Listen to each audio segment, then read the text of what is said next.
नमस्कार, मैं प्रिया। आज है 5 जून। खबरों की तरफ बढ़ने से पहले एक नजर सुर्खियों पर। शिक्षा विभाग ने दिव्यांगजनों के आवेदन को लेकर जारी की तारीख। बिहार के हर थाने में होगी महिला पुलिस की तैनाती। बिहार में आने वाले 3 दिनों तक चिलचिलाती धूप से कोई राहत नहीं। मूल्यांकन से नाखुश छात्रों के पास होगा अब यह खास विकल्प। अब चलिए बढ़ते हैं बिहार की 25 बड़ी खबरों की ओर विस्तार से। नेशनल बोर्ड ऑफ एग्जामिनेशन ने 12वीं पास के लिए निकाली भर्तियां। युवाओं के लिए नौकरी का सुनहरा मौका। नेशनल बोर्ड ऑफ एग्जामिनेशन ने जूनियर असिस्टेंट, सीनियर असिस्टेंट और जूनियर अकाउंटेंट के पद पर कुल मिलाकर 42 वैकेंसी निकाली है। इनमें जूनियर असिस्टेंट के 30, सीनियर असिस्टेंट के 8 और जूनियर अकाउंटेंट के 4 पद शामिल है। इच्छुक उम्मीदवार NATboard.edu.in पर जाकर ऑनलाइन आवेदन कर सकते हैं। आवेदन की प्रक्रिया 15 जुलाई 2021 से शुरू होगी। अंतिम तारीख 14 अगस्त तय की गई है। वहीं इन पदों के लिए शैक्षणिक योग्यता की बात करें तो जूनियर असिस्टेंट के लिए 12वीं पास और कंप्यूटर का ज्ञान होना, सीनियर असिस्टेंट के लिए ग्रेजुएशन, जूनियर अकाउंटेंट के लिए मैथ्स या स्टैटिस्टिक्स के साथ ग्रेजुएशन की डिग्री होना अनिवार्य है।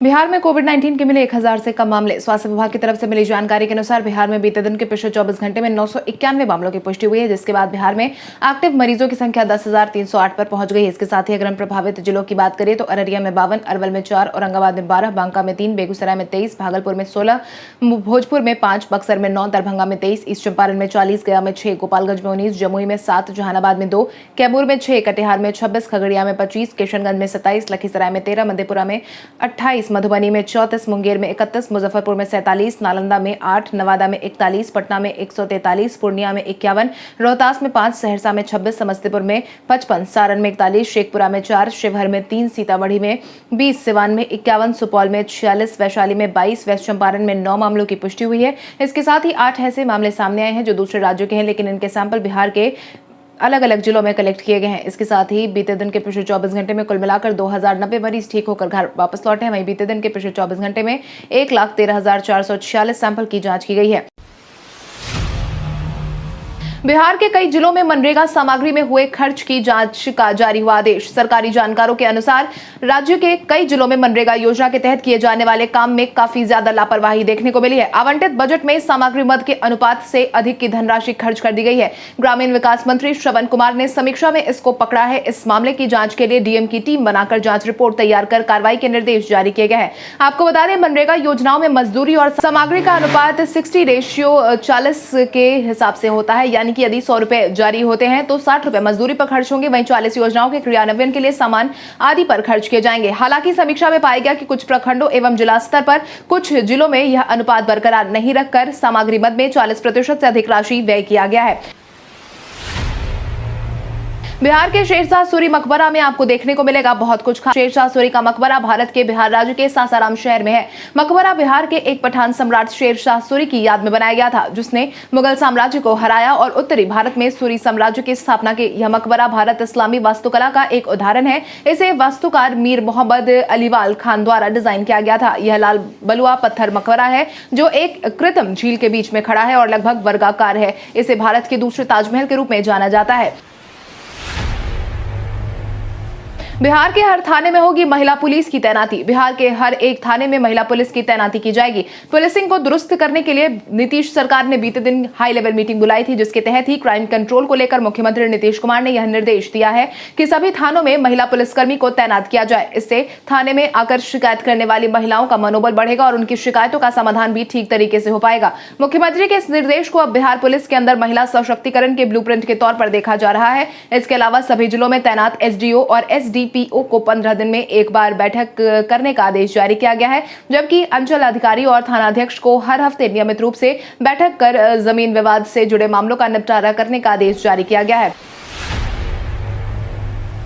बिहार में आने वाले 3 दिनों तक चिलचिलाती धूप से कोई राहत नहीं। बिहार में अब गर्मी की मार पड़ने वाली है। राज्य के लोगों को अब चिलचिलाती धूप से आने वाले 3 दिनों तक राहत मिलने की कोई उम्मीद नहीं है। मौसम विभाग की तरफ से इसको लेकर आधिकारिक सूचना जारी कर दी गई है। मौसम वैज्ञानिकों की माने तो गर्मी का सिलसिला बिहार में अभी देखने को मिल सकता है। तो चिलचिलाती धूप का असर राज्य के सभी जिलों में रहेगा। मानसून आने के बाद ही अब बिहार वासियों को थोड़ी राहत मिलेगी। मौसम वैज्ञानिकों की माने तो अभी तापमान और बढ़ेगा। अगले 2-3 दिनों में तापमान में 2 से 3 डिग्री तक अधिक बढ़ोतरी देखने को मिल सकती है। इसके साथ ही बिहार में लू का अलर्ट भी जारी कर दिया गया है। साथ ही मौसम विभाग ने सभी लोगों से लू से बचने की अपील की है। एनडीआरएफ की टीम ने लोगों को गंगा में डूबने से बचाया। बीते दिन राजधानी पटना के आलमगंज स्थित गायघाट में नाव पलट गई थी और इस दौरान नाव पर सवार 11 लोग नदी की धारा के साथ बहने लगे थे। हादसे को देखते हुए पुलिस सहित एनडीआरएफ की टीम 11 लोगों में से 10 लोगों को बचाने में कामयाब हुई। हालांकि खबर लिखे जाने तक एक व्यक्ति की खबर नहीं मिली थी, जिसकी तलाश लगातार जारी थी। मामले में बताया गया कि महात्मा गांधी सेतु पुल के पाया नंबर 43 के पास एक नाव जो कि बालू से लदा हुआ था, वो अचानक ओवरलोड होने के कारण नदी में पलट गया। इस दौरान लगभग 11 लोग सवार थे जो नाव पलटने के साथ ही गंगा की तेज लहरों में समा गए। जमुई में 105 वर्ष की हेमिया देवी ने लिया टीका। जहां एक तरफ ग्रामीण इलाके में टीकाकरण को लेकर काफी तरह के भ्रम को देखा जा रहा है, वहीं दूसरी तरफ जमुई जिले के गिद्धौर प्रखंड के गुगलडीह निवासी 105 वर्षीय महिला हेमिया देवी ने टीका लगवाकर उदाहरण पेश कर दिया है, जिसकी जानकारी जिलाधिकारी अवनीश कुमार सिंह ने खुद साझा की है। जिसके तहत उन्होंने बताया कि औरों के लिए नजीर पेश करने वाली 105 वर्षीय महिला द्वारा कोविड-19 का टीका काफी उत्साह के साथ लगवाया गया है। इसके साथ ही उन्होंने अपील की कि 45 साल से अधिक उम्र के हर व्यक्ति को कोविड-19 का टीका जरूर लगवाना चाहिए, ताकि वो वैश्विक महामारी कोरोना के संक्रमण से खुद को बचा सके। मीठापुर बस स्टैंड की 8 एकड़ जमीन पर बनेगा पाटलिपुत्र विश्वविद्यालय का भवन। राजधानी पटना के बीचों बीच स्थित मीठापुर बस स्टैंड 15 जुलाई से पूरी तरीके से बंद होने वाला है, जिसके बाद ही बैरिया स्थित नवनिर्मित पाटलिपुत्र बस टर्मिनल से सभी यात्री बसों का परिचालन किया जाएगा। जिसके बाद मीठापुर बस स्टैंड की खाली हुई जमीन पर पाटलिपुत्र विश्वविद्यालय का भवन बनाया जाएगा। इसको लेकर जिला प्रशासन ने 8 एकड़ जमीन को पाटलिपुत्र विश्वविद्यालय के लिए चिन्हित करने की रिपोर्ट पेश की है। खबरों की माने तो जिला प्रशासन इस जमीन की प्रकृति सहित अन्य विस्तृत जानकारी के साथ नगर विकास विभाग को रिपोर्ट दे चुकी है। विभाग से राशि मिलने के बाद जमीन का अधिग्रहण शुरू होगा।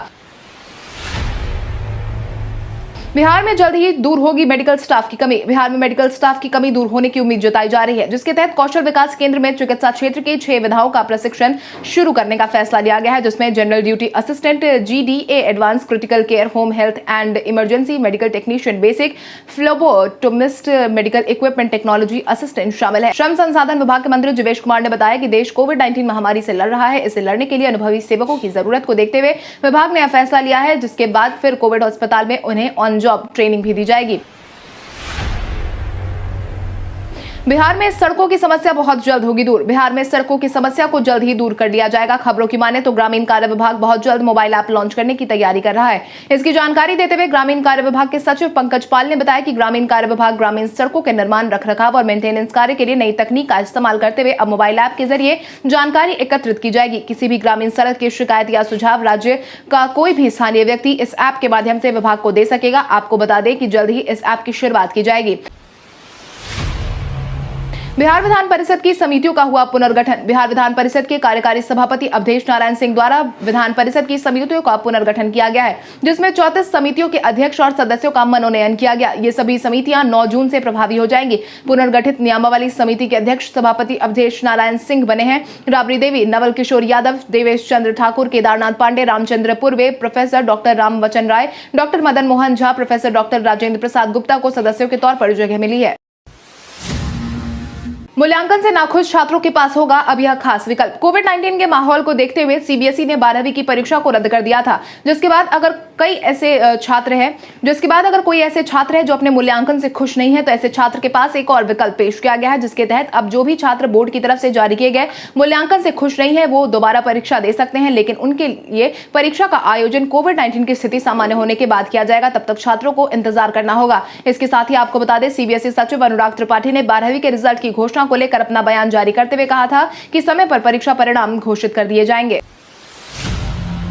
स्वतंत्रता सेनानी राम संजीवन ठाकुर ने दुनिया को कहा अलविदा। 101 साल की उम्र में स्वतंत्रता सेनानी राम संजीवन ठाकुर ने बीते दिन दुनिया को अलविदा कह दिया है। जानकारों की माने तो उन्हें मुजफ्फरपुर के कालीबाड़ी स्थित अपने आवास पर उन्होंने अंतिम सांस ली। शुक्रवार सुबह 10:30 बजे यह वाकया हुआ है, जिसके बाद पिछले कुछ दिनों से उनकी तबियत खराब चल रही थी। जैसे ही उनके निधन की खबर सामने आई, प्रदेश भर में शोक की लहर दौड़ गई है। आपकी जानकारी के लिए आपको बता दें, दिवंगत राम संजीवन ठाकुर ने अंग्रेजों का जुल्म देखा था। देश को आजाद कराने के लिए उन्होंने 1942 में अंग्रेजों भारत छोड़ो आंदोलन की कमान मुजफ्फरपुर में संभाली थी। इस दौरान उन्हें गिरफ्तार भी किया गया था। इतना ही नहीं, इंदिरा गांधी से राम संजीवन ठाकुर को ताम्रपत्र सम्मान भी मिला था। पटना जंक्शन राजस्व देने के मामले में आया पहले नंबर पर। राजस्व देने के मामले में पटना जंक्शन ने सभी रिकॉर्ड को तोड़ दिया है। पूर्व मध्य रेल के अधिक राजस्व देने वाले टॉप 30 स्टेशनों की सूची में पहले स्थान पर पटना और फिर दानापुर और उसके बाद मुजफ्फरपुर जंक्शन जगह बनाने में कामयाब हुआ है। चौथे स्थान पर पंडित दीनदयाल उपाध्याय, 5वें नंबर पर दरभंगा, 6ठे नंबर पर गया, फिर पटना जिले के ही 2 स्टेशन पाटलिपुत्र 7वें और राजेंद्र नगर टर्मिनल 8वें स्टेशन पर है। इसके साथ ही समस्तीपुर जंक्शन से एक पायदान आगे 9वें स्थान पर धनबाद जंक्शन है, 11वें स्थान पर बक्सर और 12वें पर गया जंक्शन है। मिली जानकारी के अनुसार सूची में टॉप पर पटना जंक्शन का 1 अप्रैल 2020 से 31 मार्च 2021 तक साल भर में प्राप्त राजस्व 250 करोड़ 76,67,565 रहा था। वहीं यहां की यात्री संख्या 63,05,145 रही।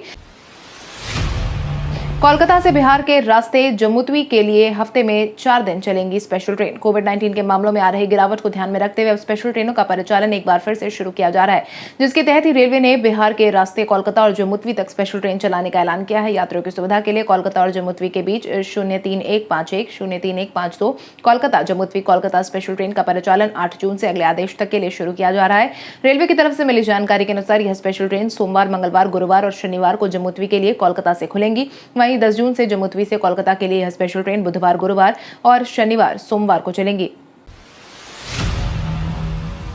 बिहार में अब सस्ते दर पर मिल सकेगी बिजली। बिहार में बिजली अब सस्ते दर पर मिल सकेगी, जिसकी जानकारी केंद्रीय कोयला मंत्री प्रहलाद जोशी ने पत्र लिखकर सूबे के ऊर्जा मंत्री विजेंद्र प्रसाद यादव को दी है। आपको बता दें, हाल ही में केंद्र सरकार से विशेष कदम उठाने के लिए अनुरोध किया गया था, जिसके बाद केंद्रीय कोयला मंत्री ने 3 नए महत्वपूर्ण पहल से कोयले को बेहतर गुणवत्ता सुनिश्चित किए जाने की बात कही है, जिसके तहत अब CIMFR के अलावा अन्य प्रतिष्ठित एजेंसियों को कोयले के नमूने की जांच करने हेतु कार्य आवंटित किया जाएगा। ऊर्जा प्रक्षेत्र के लिए पावर फाइनेंस कॉर्पोरेशन को इन एजेंसियों के सूचीकरण के लिए अधिकृत किया जाएगा। कोयले की गुणवत्ता का नमूना जांच लोडिंग स्थल पर ही किया जाएगा, जिसके बाद विद्युत उत्पादन की लागत राशि में कमी आएगी और विद्युत वितरण कंपनियों को सस्ती बिजली प्राप्त होगी।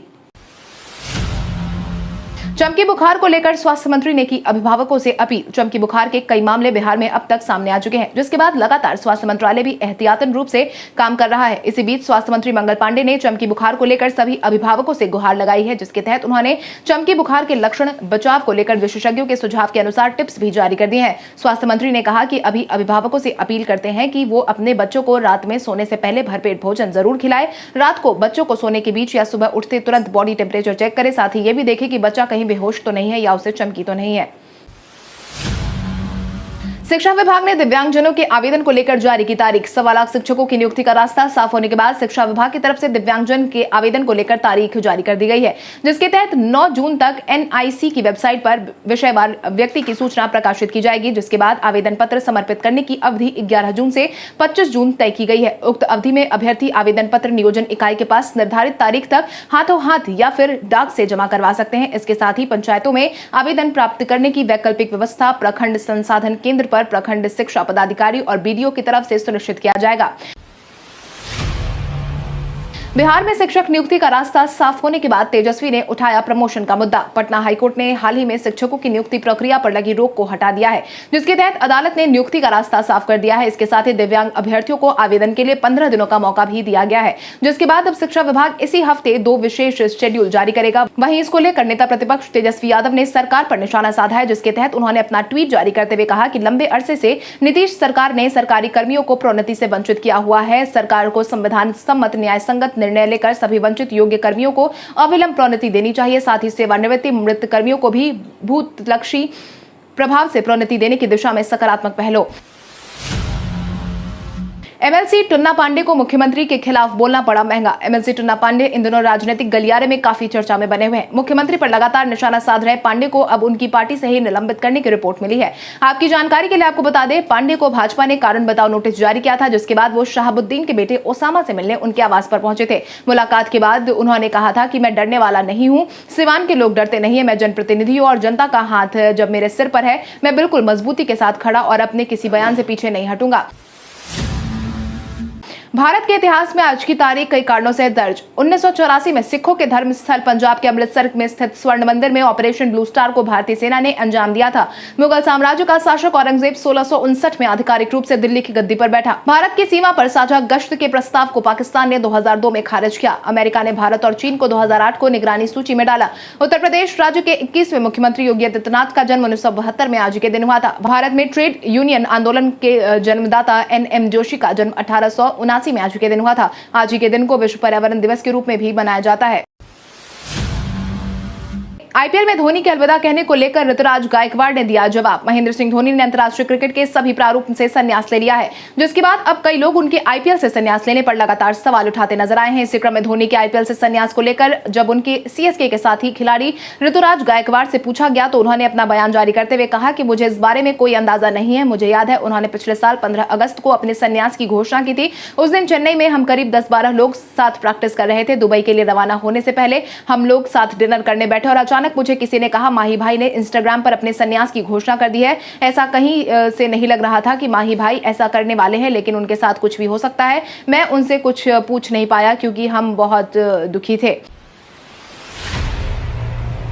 कीबोर्ड खराब हो जाने के बाद माउस से भी कर सकते हैं टाइपिंग। अगर आपके लैपटॉप या डेस्कटॉप का कीबोर्ड किसी कारणवश खराब हो गया है तो आपको परेशान होने की कोई जरूरत नहीं है, क्योंकि आप अब माउस के माध्यम से भी आसानी से टाइपिंग कर सकते हैं। जिसके तहत आप स्टार्ट पर क्लिक करने के बाद सेटिंग के ऑप्शन पर क्लिक करें। यहाँ आपके सामने कई सारे ऑप्शन खुल जाएंगे। इनमें से ईज ऑफ एक्सेस पर क्लिक करें। यहाँ आपको ऑन स्क्रीन कीबोर्ड का ऑप्शन दिख जाएगा। ऑन स्क्रीन कीबोर्ड पर क्लिक करके कीबोर्ड आपकी स्क्रीन पर आ जाएगा। इसके बाद आप माउस की मदद से इन ऑन स्क्रीन कीबोर्ड का इस्तेमाल कर सकते हैं। इतना ही नहीं, आप बोलकर भी टाइपिंग कर सकते हैं। इसके लिए आपको गूगल क्रोम ब्राउजर के voice note to speech to text extension को डाउनलोड करके जोड़ना होगा। उसके बाद आप जो भी बोलेंगे वो टाइप होता चला जाएगा। अब आइए जानते हैं सराफा बाजार और पेट्रोल डीजल के क्या थे भाव। अगर हम सराफा बाजार की बात करें तो सोने का भाव 4 जून को 22 कैरेट के लिए प्रति 10 ग्राम 47,960 रुपए था।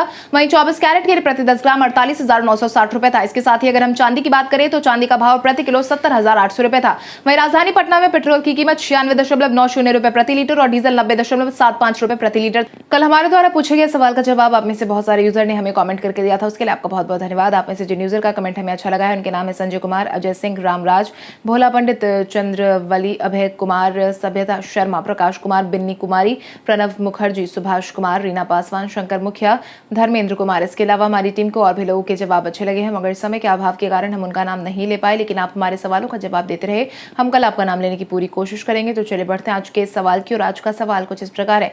आपके अनुसार महिला सशक्तिकरण के लिए बिहार सरकार की तरफ से लिए गए फैसले से बिहार की महिलाओं के उत्थान में मदद मिलेगी या नहीं? अपने जवाब हमें कमेंट करके जरूर बताएं। इसके साथ ही आज के लिए बस इतना ही। बिहार की बड़ी खबरों से अपडेटेड रहने के लिए हमारे YouTube चैनल को सब्सक्राइब करें और बेल आइकन दबाना ना भूलें। धन्यवाद।